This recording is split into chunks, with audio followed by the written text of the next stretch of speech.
अच्छा हम लोग स्टार्ट करते हैं। अच्छा, जो वेरिएंट एरर्स से होता है और जो आपका जो है seen in liver distant balloon staining तो लाइपोफ्यूज की होता है 130 patient with MI died even after aggressive management likely causes cardiogenic. बच्चों आज आप लोगों का न्यूरो खत्म हो गया ना? कल मीटिंग जल्दी रखेंगे, कल क्लास जल्दी रखेंगे, ठीक है? एमआई के बाद जो है ना आपका कार्डियोजेनिक शॉक होता है। A patient after RT with multiple reef fracture which of the following. एक पेपर करते हैं, चलें ठीक है, आज एक पेपर कर लेते हैं, कल हम ज्यादा कर लेंगे। Which of the following must be first treatment? RT के बाद आपने फर्स्ट ट्रीटमेंट होता है fluid replacement. Role of somatostatin pancreas pancreatic fistula में ये होता है कि आपका जो है ना पेनक्रेटिक सिक्रीशंस होती हैं।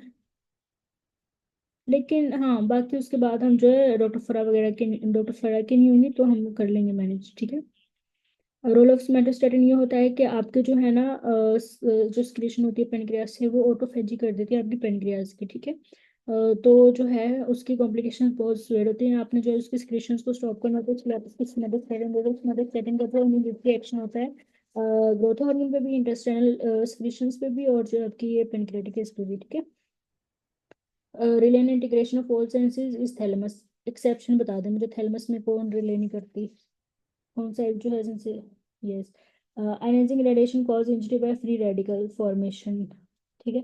अब मुझे वायरसेस का बता दें। बाय बाय क्या करता है और अल्टरेशन में क्या सीक्वेंस है? Rational drug design is LT plays. अब रैशनल ड्रग डिजाइन ना एक पूरा वायरस बाय ऑन्कोजेंसी, यस। अच्छा, ये ना पूरा एक स्टडी होती है जिसमें आपने टारगेट आइडेंटिफिकेशन, वैलिडेशन, फिर उसका बायोलॉजिकल मैकेनिज्म, फिर उसकी रिकमेंडेड डीएनए टेक्निक, जरूरत नहीं है याद करने की। वो सारे जो है ना उसके स्टेप्स होते हैं आपके रैशनल ड्रग डिजाइन के, उसको फॉलो कर रहा होता है एल्टीप्लेज। ये डायरेक्टली नहीं कर रहा होता, लेकिन इसकी जो स्टेप्स होते हैं ना वो सेम होते हैं ये रैशनल ड्रग डिजाइन के, ठीक है? तो इसका यही, बिल्कुल, इसका यही क्वेश्चन आता है तो आपने एल्टीप्लेज को याद कर लेना, ठीक है? रैशनल ड्रग डिजाइन के काफी स्टेप्स होते हैं जो मैंने अभी आपको बताए। 136 therapeutic use of calcitonin is in pages disease. Pages disease में क्या होता है कि आपकी ओस्टियोक्लास्ट की जो है ना एक्टिविटी बहुत ज्यादा हो रही होती है, ठीक है? आपकी बोन डिसॉर्प्शन फिर पेजेस डिजीज में ज्यादा होती है, तो कैल्शियम जो है एक्सेसिवली रिलीज होता है और आपके ब्लड स्ट्रीम में होता है ज्यादा कैल्शियम, ठीक है? और उसके लिए ना हम कैल्सीटोनिन दे रहे होते हैं, ठीक है? आपको पता है ये आपके सी सेल से रिलीज हो रहा होता है पैराथायरॉयड के, और इसमें जो है ना कैल्शियम को डिक्रीज कराना होता है, ठीक है? अब ये किस तरह से कराएगा? जो इसका मेन फंक्शन होता है वो तो आपकी किडनीज पे ही होता है और बोन्स पे होता है, ठीक है? तो kidneys regulate potassium level by full hydrogen, hydrogen. Yes doctor Rose, बड़ी अच्छी उन्होंने एक्सप्लेनेशन दी है, ठीक है? एसिडिक इन्वायरमेंट बनता है तो आपको पोटेशियम जो है वो एक्सक्रीट होता है। खैर उन्होंने बड़ा अच्छा लिखा हुआ है ना, स्क्रीनशॉट ले लें जिसको ये समझ नहीं आ रहा एक दफा पढ़ लेना आप लोग। अच्छा, क्वेश्चन नंबर था अच्छा, और जो कैल्सीटोनिन होता है उसने जो है ना कैल्शियम की एक तो बोन से उसने भी रिजॉर्प्शन ही करानी है कैल्सीटोनिन ने भी, ठीक है?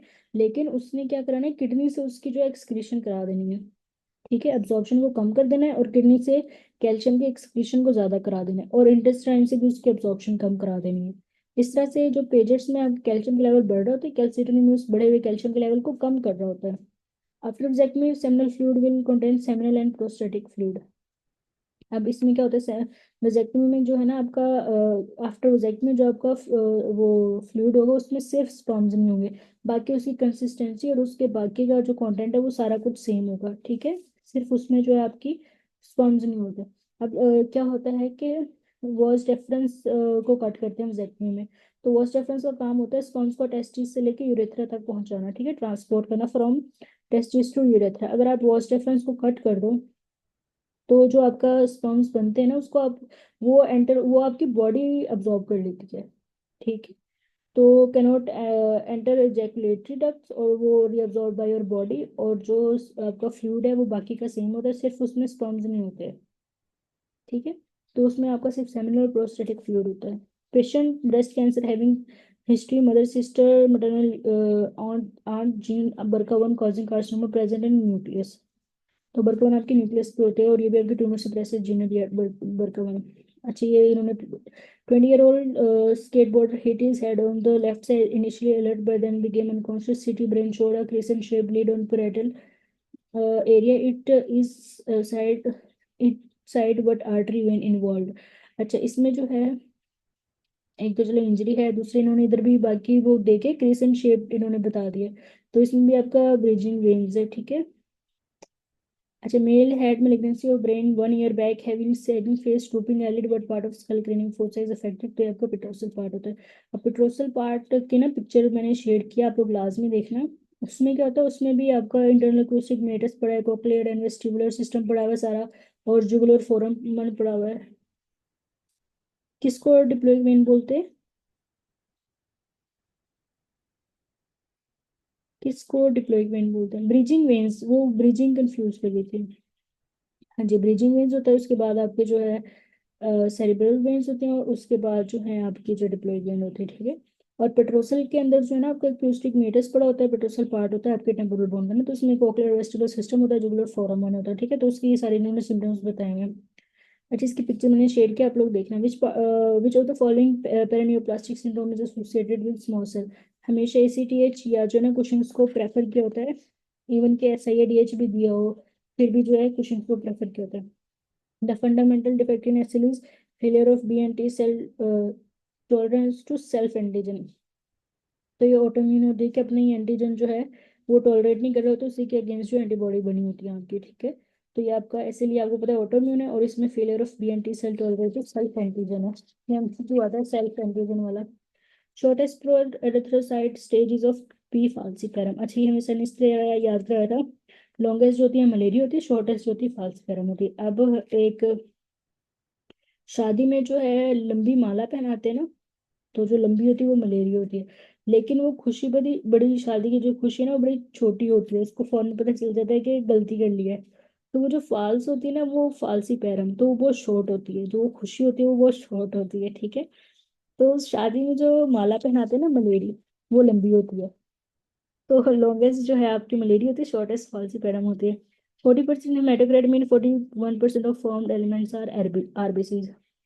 हम लोग तभी हेमोलिसिस देखते हैं तो हम उसमें हेमाटोक्रिट का वो इंक्रीज हुआ होता है आपका, ठीक है। तो उसका मतलब होता है कि फॉर्म्ड एलिमेंट आर आरबीसीज।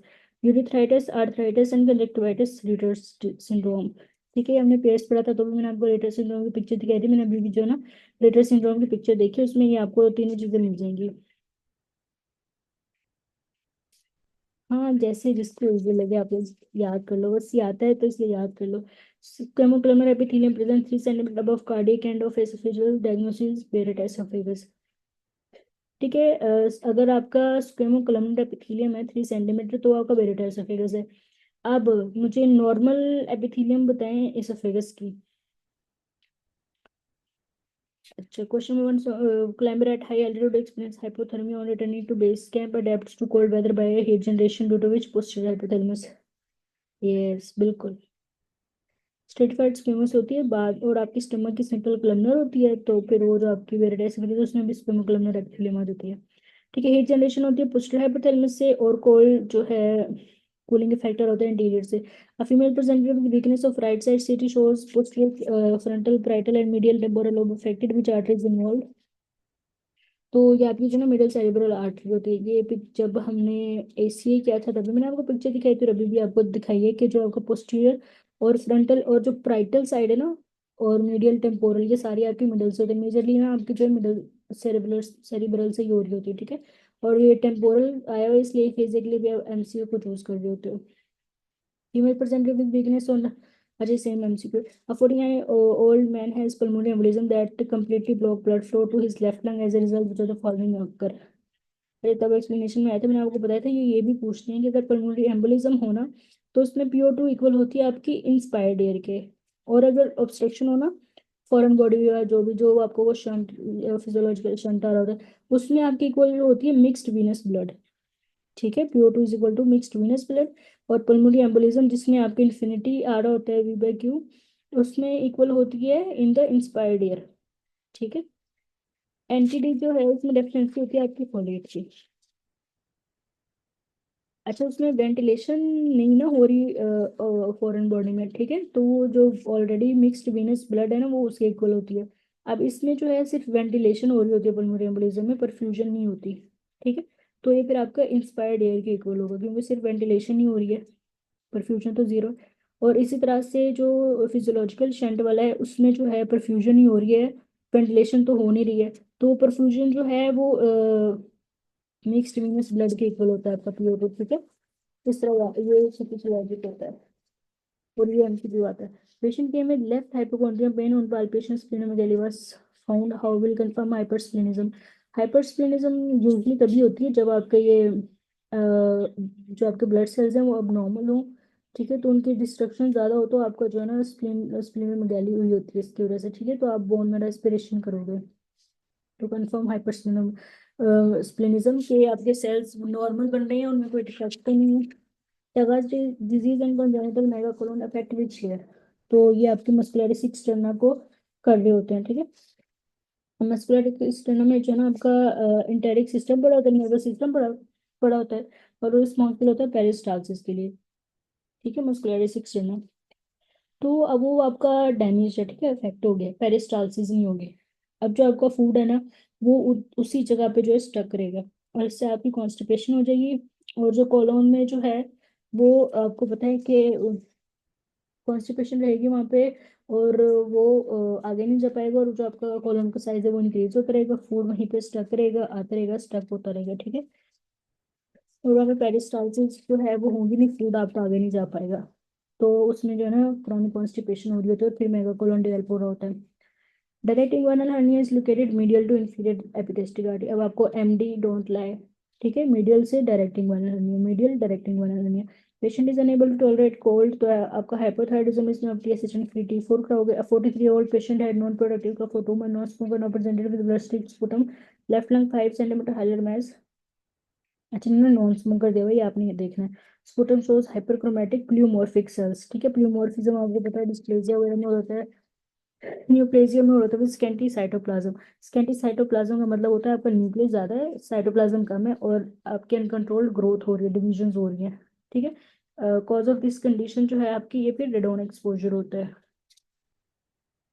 आपको सीक्वेंस याद होना चाहिए, सबसे पहले आपका आता है स्मोकिंग, फिर आता है रेडोन एक्सपोजर, और उसके बाद आपका एस्बेस्टोस आता है। जो the following is least to appear normal in blood after haemorrhage, तो आरबीसीज आपके, ठीक है। अब आरबीसीज का मैकेनिज्म थोड़ा लंबा होता है। जो आरबीसीज आपके सिस्टम में होते हैं वो आपका डिटेक्ट, जो आपके बोन में है वो डिटेक्ट कर रही होती है कि ड्रॉप है, फिर वो एरिथ्रोपोइसिस को स्टार्ट करती है, ठीक है, एरिथ्रोपोइटिन को स्टिमुलेट करेगी, और फिर एरिथ्रोपोइसिस स्टार्ट हो जाएगी, ठीक। देखिए कितने लोग हैं क्लास में, ग्रुप में लिंक नहीं ओपन हो रहा था। अच्छी क्लास में बच्चे कितने हैं? मुझे शो नहीं हो रहे। 80। 18। अच्छा हाँ, इधर पार्ट्स में जाओ शो में। कोई नहीं, 2 बज रहे हैं बनता है बच्चों का जाना। अच्छा, हाइपर एक्साइट, अच्छा तो फिर जो है एक तो उसका थोड़ा मैग्नीज्म लंबा होता है, और दूसरा जिन आरबीसीज का आपका लाइफ स्पैन 120 डेज होता है, वो अपना जो है पूरा करते हैं, और फिर वो जो है वो डिस्ट्रक्शन उनकी हो जाती है, ठीक है। तो सबसे लेट जो है ना आपके आरबीसीज शो होते हैं। Hyper excitability of neuron due to deficiency which of the following in ECF, तो आपकी कैल्शियम की वजह से हाइपर एक्साइटेबिलिटी होती है न्यूरॉन्स की, क्योंकि कैल्शियम जो है आपके गार्डेड सोडियम चैनल्स और neuronal membrane, less calcium means less guarding, so increase sodium influx due to influx होता है, और इनटू न्यूरॉन हाइपर एक्साइटेबिलिटी, ठीक है। कैल्शियम रोक रहा होता है सोडियम को, तो कैल्शियम नहीं होगा तो आपके जो है वो ज्यादा सोडियम का इन्फ्लक्स होगा, और न्यूरॉन हाइपर एक्साइटेबल हो जाएंगे।